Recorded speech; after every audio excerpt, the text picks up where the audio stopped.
Hello everyone, hopefully you are all doing well. Today's video is all about a poem called The Laburnum Top, composed by Ted Hughes. So before I read the poem line by line and make a detailed analysis of it, let me just give a brief introduction about Ted Hughes. Ted Hughes was an English poet. He was known as the Poet Laureate of England. He was born in 1930 and he died in 1963. This particular poem, The Laburnum Top, is a kind of a romantic poem. The basic theme of this poem is that the top of the laburnum tree is silent and motionless. Its leaves are turning yellow and all its seeds have fallen down. Then, suddenly, there comes the sweet singing yellow goldfinch, and the silent tree, that means the silent laburnum tree, becomes full of life. The arrival of the yellow goldfinch is sudden, and the laburnum tree is vibrating with its chirpings. It enters the thick tree and makes it tremble like a machine which is in full force. This suddenness, this shock that the small goldfinch is giving to the laburnum tree symbolizes life. Then the small goldfinch shows her striped face, and the way the bird arrives suddenly, it leaves the tree in equal suddenness, and once it flies away, the laburnum tree comes back to its silent self. So this is more or less a general analysis or kind of summary of the poem. Now I'm going to make a detailed analysis of the poem itself. So here we start. The laburnum top is silent, quite still. So the poem begins with a description of the laburnum tree. The tree top is silent and it is still. This silence, this stillness is like lifelessness, as if the tree has forgotten how to live, as if it is not breathing. Next line. In the afternoon yellow September sunlight, a few leaves yellowing, all its seeds fallen. So these three lines that make the first stanza of the poem are very important and symbolic, because these three lines show the death of the laburnum tree. It's not the literal death, but these images, these beautiful images of leaves getting yellow color, the seeds have fallen. So all these images carry forward the idea that the laburnum tree is struggling, as if it is almost at the very verge of death. And this particular segment, or this particular phrase, that all is seed fallen, this particular segment is very important and is very poignant, because the moment Ted Hughes says that all is seeds fallen, the poet carries the idea that probably the tree has got no more potential left, because we know that seeds are the parts of the tree that are the harbinger of life. Life is hidden in the seeds, and in favorable atmosphere the life germinates out of the seeds. But if the tree has no seeds left, that means the tree is struggling, the tree has got no hopes left. This is symbolic also in the sense that it doesn't only talk about the physical death.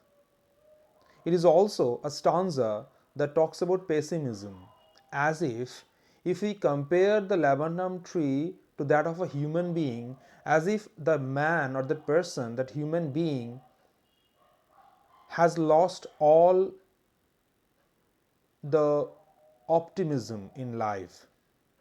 Life has lost all its optimism, and the person is suffering from pessimism. Then comes the second stanza. So the first stanza is very much a reflection of pessimism. There's no optimism in this first stanza. The poet is showing no optimism at all in the first stanza. Then comes the second stanza. Till the goldfinch comes with a twitching chirrup, a suddenness, a startlement at a branch end. So that was the situation before. The laburnum tree was silent. The laburnum tree was still. There was no vibration of life whatsoever in the tree. The leaves were yellow. The leaves were sort of falling back. The seeds were no more there. All the seeds had fallen. So it was fighting with life as if death had encaptured the very self of the laburnum tree. But then there comes the shock. There comes the pleasant shock in the form of a goldfinch, a small bird. The bird comes in the laburnum tree with twitching chirrups, and the bird brings a kind of suddenness, a kind of startlement. That suddenness, that startlement, which is very necessary to prove that life is there. We know that stillness in literature, stillness or this quietness, these are synonymous to death. And in literature, this suddenness, this startlement, uh, these sounds, all these are synonyms of life. So the moment the goldfinch comes with a suddenness, the goldfinch comes with a kind of startlement, and it gives the tree a shock in its positive sense, as if it is trying to break the silence, as if the goldfinch is trying to pour sound in the very in the valley of silence. Then comes, then sleek as a lizard and alert and abrupt, she enters the thickness, and a machine starts off of chitterings, and a tremor of wings and trillings. The whole tree trembles and thrills. Very important lines. Let me repeat once more. Then, sleek as a lizard, and alert and abrupt, she enters the thickness. So, what the poet tries to say over here, he is saying that the small bird, the goldfinch, enters into the very heart of the laburnum tree. So, the sound that the bird carries, the suddenness that the bird carries, the noise that the bird carries, all these which are very much the symbols of life, the bird enters into the very core of the laburnum tree with all these things, so that the tree can be provided with life. Again, if we can compare the laburnum tree to that of a human body, to the torso of a human body, we can say that it is our heart that gives all these throbbings of life. It is the heart, the constant pumping of the heart, that works in order to prove that we are alive. The moment our heart becomes still, we are dead. So the fact or the idea that the small bird, that the goldfinch enters the thickness, that means enters into the very core of the laburnum tree, it carries the idea that it is pouring life into the very core of the laburnum tree. And the bird is sleek as a lizard, the bird is unpredictable as a lizard. The movements of the bird are so abrupt that the poet is drawing a kind of simile between the bird and the lizard. And as the poet says, line number 4, second stanza, and a machine starts off of chitterings.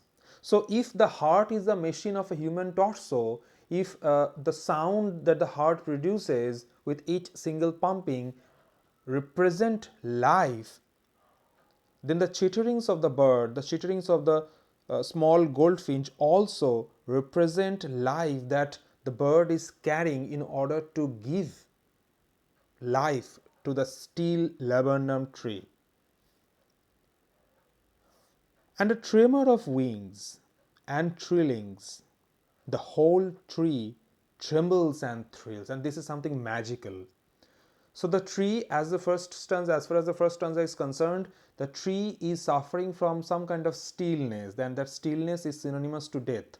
And there comes the harbinger of life, there comes the harbinger of newness, of happiness, in the form of the small goldfinch. And this goldfinch carries its uh, enthusiasm, its own exuberance into the very core of the laburnum tree, and the tremor of wings and the trillings of the bird, the whole tree trembles and thrills as if the tree, the laburnum tree, has once more got back its life. So the bird is bringing the life to the tree. It is the engine of her family. She strokes it full, then flirts out to a branch end, showing her bird face identity mask.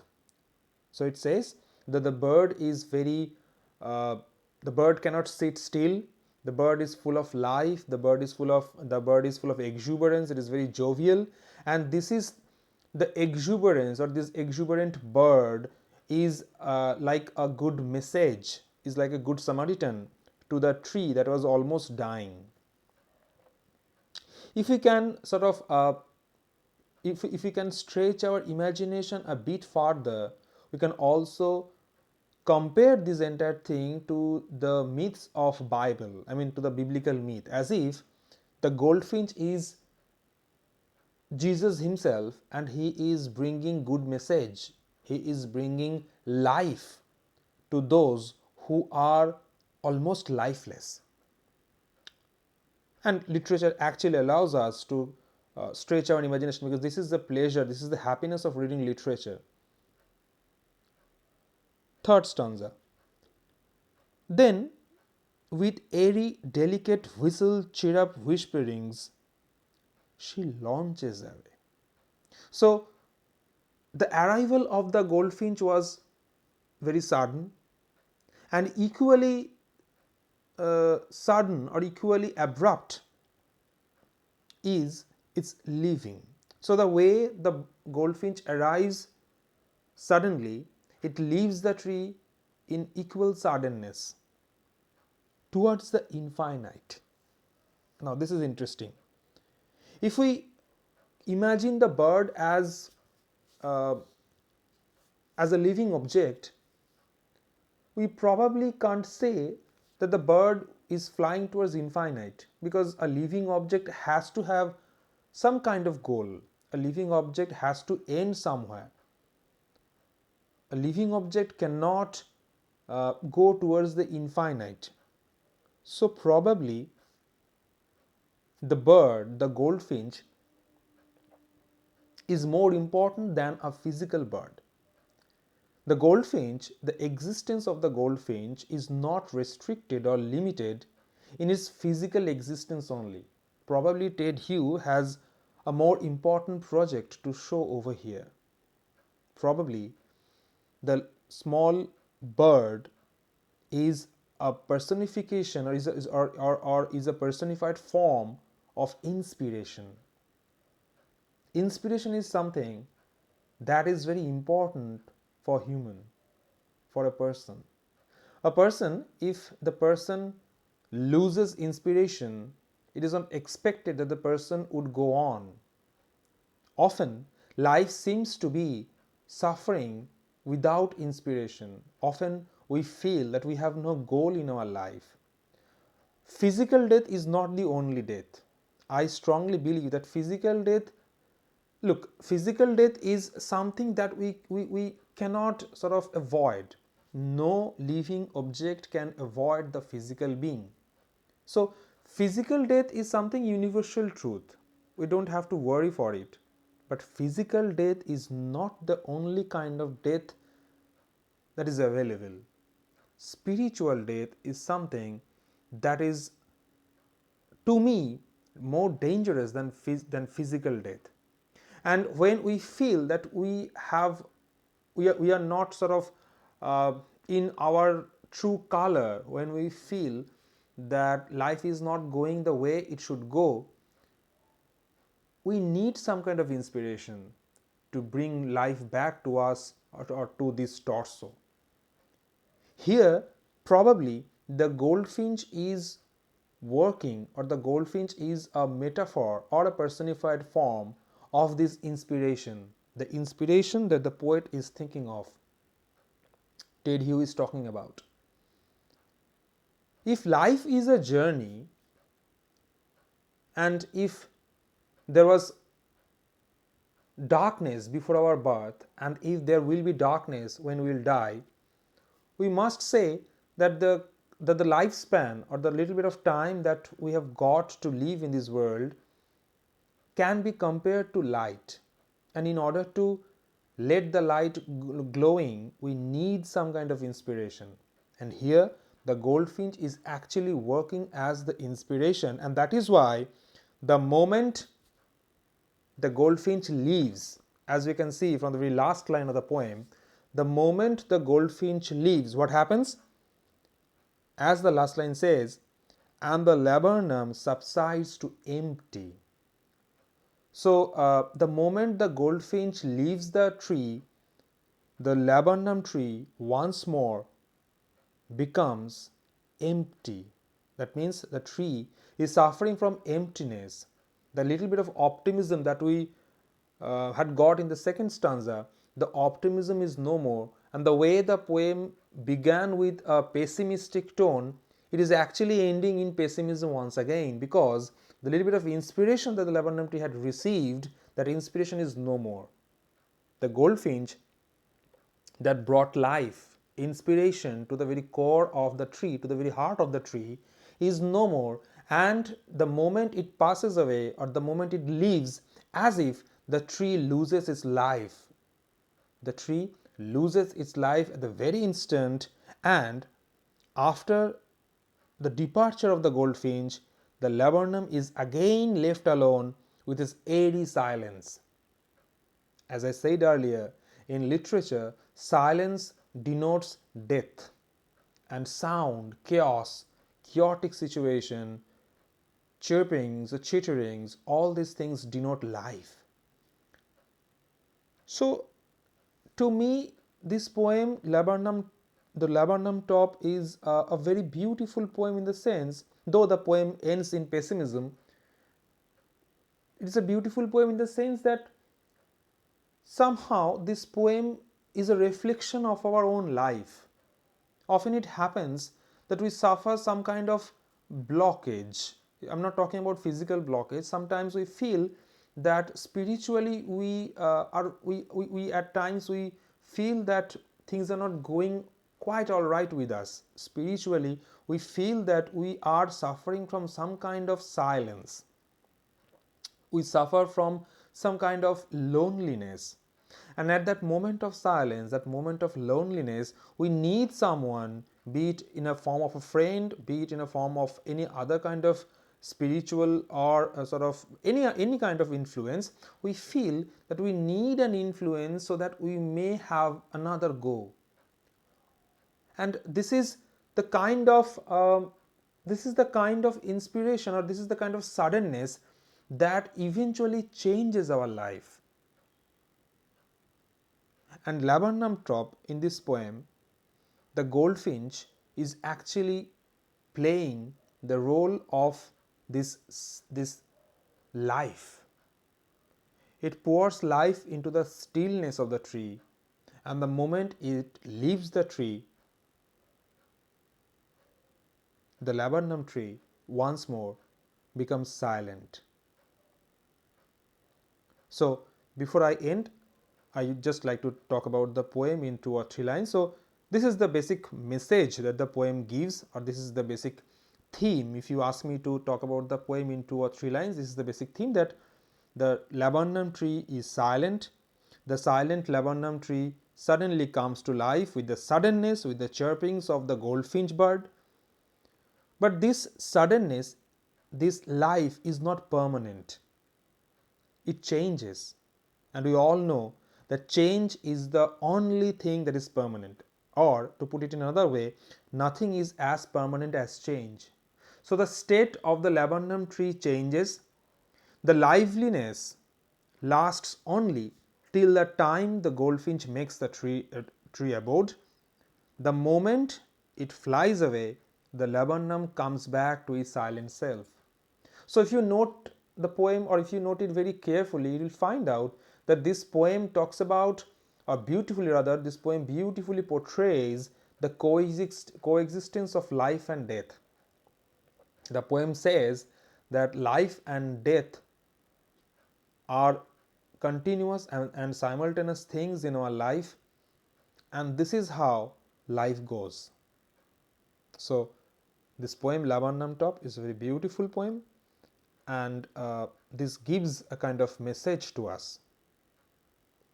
Hopefully you have enjoyed this poem. Please share your opinions with me. Thank you.